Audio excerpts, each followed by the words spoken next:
గారు చనిపోయిన తర్వాత మీ కుటుంబానికి జరిగిన అన్యాయం కోసం మీ వెనకాల ఆ జెండా ఒగ్గేసి మీరు నమ్మిన సిద్ధాంతానికి వైఎస్ఆర్ జెండా ఇక్కడ ఉన్న కాంగ్రెస్ కుటుంబం అంతా వైఎస్ఆర్ జెండా భుజాన్ని వేసుకొని మీరు పాదయాత్ర చేసినప్పుడు మీ వెనకాల జెండా పట్టుకొని తిరిగాం.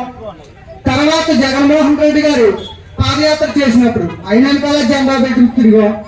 మీరు ఏం చెబితే అది వైఎస్ఆర్ కుటుంబం కోసం మా ప్రాణాలు అర్పించడానికైనా మీ వెనకాల తిరిగాం.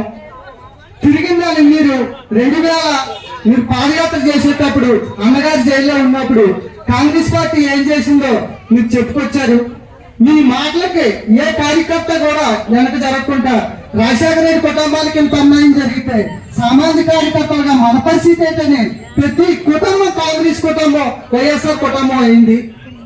అప్పటి నుంచి ఆ జెండా మోస్తున్నాం, మీరు చెప్పిందే చేస్తున్నాం.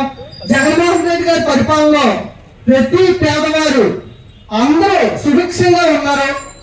పింఛనీలు వస్తున్నాయి, ఇళ్ల స్థలాలు వస్తున్నాయి, అన్ని రకాలుగా బాగుంది. ఈ రోజు మళ్ళీ మీరు కాంగ్రెస్ పార్టీలో రాజశేఖర రెడ్డి గారి పేరు ఛార్జ్షీట్ లో చేర్చారని చూడండి. రాజశేఖర రెడ్డి గారి పేరు ఛార్జ్షీట్ లో చేర్చారని బాధపడ్డ ప్రతి కార్యకర్త రాజశేఖర రెడ్డికి విజయుడిగా గా ఉన్న ప్రతి కార్యకర్త మీ కుటుంబాల తిరిగారు. మళ్ళీ ఈ రోజు మీరు ఆ పాలన బాగలేదు, మళ్ళీ కాంగ్రెస్ రావాలంటున్నారు. దానికి మీ సొల్యూషన్ చెప్తే అందరూ ఆలోచిస్తారని కోరుతున్నాను.